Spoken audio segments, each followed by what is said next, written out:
అందరికీ నమస్తే.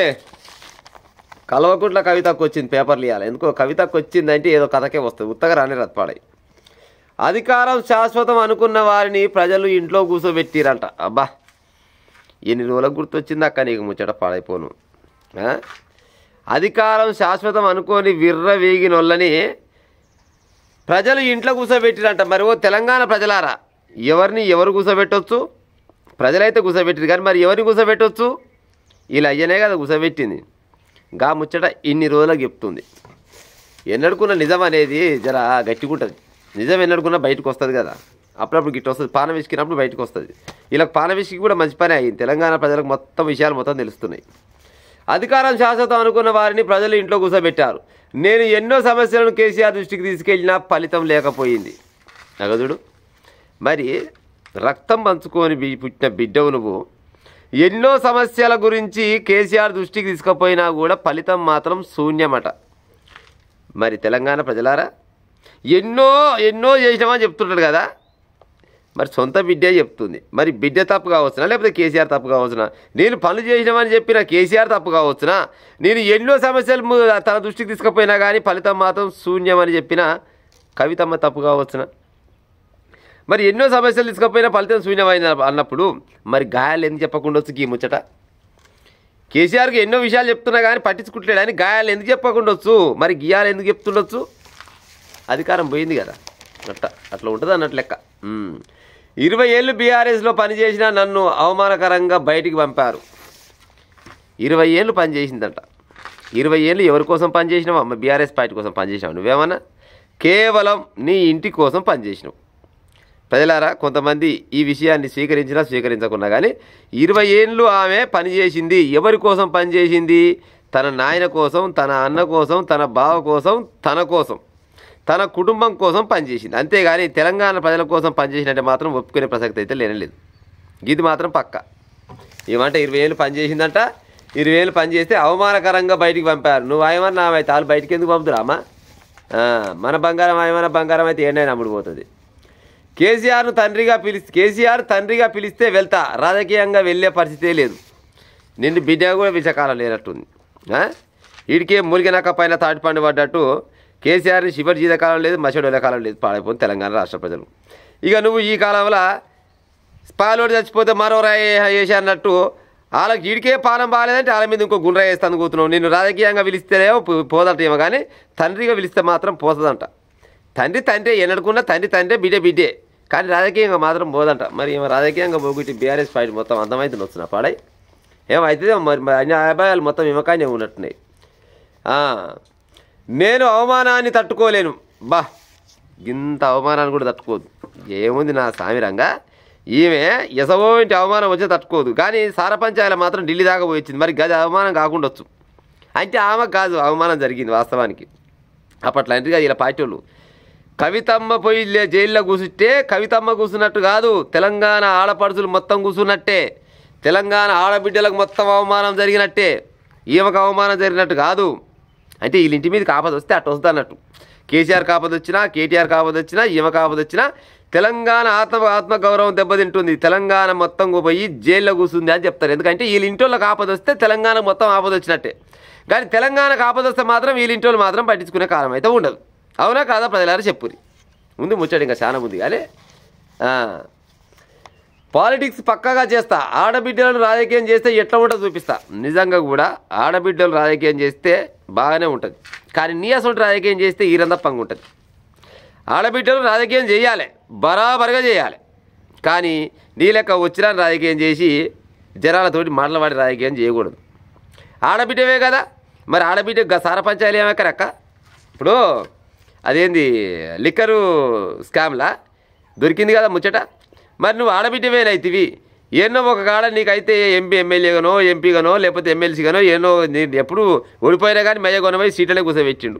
మరి ప్రజల యోగక్షేమాలు చూడాలి. కానీ గై పక్కకు పెట్టి మరి సార పంచాయతీ కాడికి ఎక్కడికి పోయినావు అంటే అందులో ఫాయిదా బాగుంది. ప్రజలకు చేస్తే ఏమొచ్చి పాడవుతుంది, ప్రజలకు చేస్తే ఏం రాదు. అందుకోసమనే డబ్బులు ఎరికేసుకోవాలని పోయి సార పంచాయతీకి ఢిల్లీ లెవెల్లో భారతదేశం మొత్తం తెలుస్తాడు చేసుకొచ్చింది. ఇక చెప్తుంది ముచ్చట. ఇవాళ పాలిటిక్స్ పక్కగా చేస్తే ఆడబిడ్డలు రాజకీయం చేస్తే ఎట్లా ఉంటుందో చూపిస్తా. చూపియాలి కానీ గిట్ల కాదు. ఈ ఇరందప్పుడు చేతలు కాదు రాజకీయం చేసేది. నువ్వు ఏమన్నా అయితే గిట్టెందుకు పాడైపోను. హరీష్ బినామీ కంపెనీ వరంగల్ సూపర్ స్పెషాలిటీ ఆసుపత్రి పనులు 1100 కోట్ల నుంచి 1700 కోట్ల అంచనా వ్యయం వేసి పెంచేసుకున్నారు. 1100 కోట్ల నుంచి 1700 కోట్ల వరకు అంచనా వ్యయం పెంచుకున్నారంట. మరి పెంచుకున్నప్పుడు ఎందుకు చెప్పలేదు అంటున్నా. ఓ కలవకుండా కవితక్క, మరి ఈ ముచ్చట మొత్తం నీకు ఎరుకుందేనా? మరి ఆయన ఎందుకు చెప్పలేదు? మరి ఇంత ముచ్చట ఎందుకు? ఆయన మీ వాళ్ళని దాచిపెట్టినవా? ఇవాళ జరంత బయటికి వెళ్ళేసరికి అలా లంగలు దొంగలని అవపడుతూ ఆయనలైనా ఇవాళైనా కదే లంగే దొంగే. కానీ గీంత ముచ్చట గాయలనే చెప్తే ఇవాళ రేవంత్ రెడ్డి అంటే ఆయన బోలో కూడా పాడే నిన్నే కూర్చోబెడుతున్నారు సీట్ల. ఏమంటారు ప్రజలారా? కేసీఆర్ చేసే అవినీతి అక్రమాలు ఆయననే బయట పెడితే ఇవాళ రేవంత్ రెడ్డి జాగాలో నిన్నే కూర్చోబెడుతురేమో. మరి ఆయననేమో దాచి పెడతావు, ఇవాళనేమో బయట పెడతావు. ఏడ చెప్తుంది ఏం ముచ్చట? మీట్ ద ప్రెస్లో తెలంగాణ జాగృతి అధ్యక్షురాలు. ఏడ జాగృతో ఈమె జాగృతి ఏడ ఉన్నదో ఏం అర్థం కాదు. కానీ ఇప్పుడు గిన్ని ముచ్చట చెప్పుకొచ్చింది ప్రజలారా. ఎన్నో సమస్యలను కేసీఆర్ దృష్టికి తీసుకెళ్ళినా ఫలితం లేదంట. మరి ఎందుకు ఫలితం లేదు? ఓ అయ్యా, స్వయాన నీ బిడ్డని నేను చెప్తే కూడా పని ఎందుకు చేస్తలేవు అయ్యా అని ఏనాడన్నా అడిగినవా? అన్న ఎన్నో సమస్యలు అయ్యా దృష్టికి తీసుకుపోయినా అయ్యా చేస్తలేడు, కనీసం నువ్వన్నా చేయని మీ అన్నకన్నా చెప్పినవా? గాయల చెప్తందుకు నోరు రాకపాయే, గీయాల లెసలెస నోరు లేస్తుంది. నాకు అర్థమైతే లేదు. అడగొచ్చుగా ప్రజలారా గిట్ట మనం అంటే ఈమెకి ఏమైనా అప్పటి వరకు మాత్రం అలా ఇంటోళ్ళు. ఇప్పుడు ఆ పార్టీకి వెళ్ళినాక ఇంత దొడ్డు గుండ్రాలు వేస్తుంది. నీ గుండ్రాలు మంచిగానే వేస్తున్నావు కానీ గీ ఏదో గప్పుడు వేస్తే బాగుండు. అధికారం ఉన్నన్ని రోజులు అయ్యా అన్న ఈమె బావ చుట్టాలు పక్కాలు అంతా తెలంగాణ మొత్తం దోసక తిన్నారు. గా సంపదను మొత్తం తీసుకొచ్చి తెలంగాణ ప్రజలకు పంచిపెట్టి వాషింగ్ పౌడర్ నిర్మా అన్నట్టు నాకు ఏ పాపం తెలియదు. నా దగ్గర ₹1 లేదు. ఇక నుంచి నేను రాజకీయాలు చేస్తా అంటే ఎవరన్నా ఒకరు స్వీకరిస్తారు. నిన్ను రాజకీయ నాయకురాలుగా నిన్ను ఏమంటారు, మంచి ఆమెనే అనుకుంటారు. మరి గా పని చేస్తావా? గా పని చేయదు. కావాల్సిందే డబ్బులు పాడాయి. డబ్బుల కోసమే గిన్నెలాగా దాచిపెట్టినట్టుంది. ఇప్పుడు గట్టిగా అయ్యేసరికల్లా ఇక కేసీఆర్ పని అయిపోయింది. వాస్తవానికి చెప్పాలంటే ఏజ్ అయితే అయిపోయింది. దగ్గర పడ్డాడు. ఇక ఆయనతోటి ఊది కాలేదు, పీర్లేవదు. ఇప్పుడు ఏం చేస్తారు? మొత్తం ఆయన పవర్స్ మొత్తం తీసుకుపోయి వీళ్ళ అన్న చేతిలో పెట్టిరు. ఈ అన్న అంటే ఈమెకంటే అసలుకే పడదు. కాకపోతే ఏంటంటే మా రావణ మంచోడు అంటుంది, అప్పుడు ఇప్పుడు అంటుంది. కానీ మళ్ళీ తిరిగి పెడుతూనే ఉంటుంది, పుల్లలు పెడుతూనే ఉంటుంది. అన్న చేతికి పోయింది. ఇక భావన అయితే ఏకంగా గుండాలు ఎత్తేసింది. అన్నని అయ్యని జనంత దాచిపెడుతుంది. కానీ బావ రంగానే పొరిగింటి ఆయన కదా బావ, పొరిగింటి ఆయన కాబట్టి బావ మీద గుండాలు ఎత్తేస్తున్నావు. అయ్య పని అయిపోయింది. అన్న చేతికి పగ్గాలు వచ్చినాయి. ఇక నాకేం దొరకనట్టు పాడైపోను. అందుకోసమనే బయటికి వెళ్తా అని చెప్పి అట్ను ఇట్ను వెళ్తే అప్పుడు ఉత్తగా వెళ్తే బాగుంటుంది కదా. ఉత్తగా ఆమంతలు వెళ్తే ఏమైంది? రేపటి వాళ్ళు మైక్ పెట్టి ఆసుండి మైక్ పెట్టి ఏమెక్కడికి బయటికి వెళ్ళామంటే నాకు నేను నచ్చక వెళ్ళి వచ్చినట్టే బాగుండదు. నేను మంచిగా చేస్తున్నా కానీ వాళ్ళకే నచ్చక వాళ్ళ పార్టీ నచ్చక వెళ్ళిపోయినని పోతా 4 గుండాలు వేసిపోతే జర పానం బాగుంటుంది అన్న ఉద్దేశంతో 4 గుండాలు వేసినావు, బయటికి వెళ్ళినాం. ఇవాళ చెప్తుంది ముచ్చట, మా అయ్య నేను చెప్పిన పని చేయలే, నేను చెప్పిన పని చేయలే, మా బావ నేను చెప్పిన పని చేయలే. మరి ఎందుకు చేయలే? మరి అలా మరి చేపియాలి కదా. మరి నువ్వు చిన్నవేం కాదు కదా.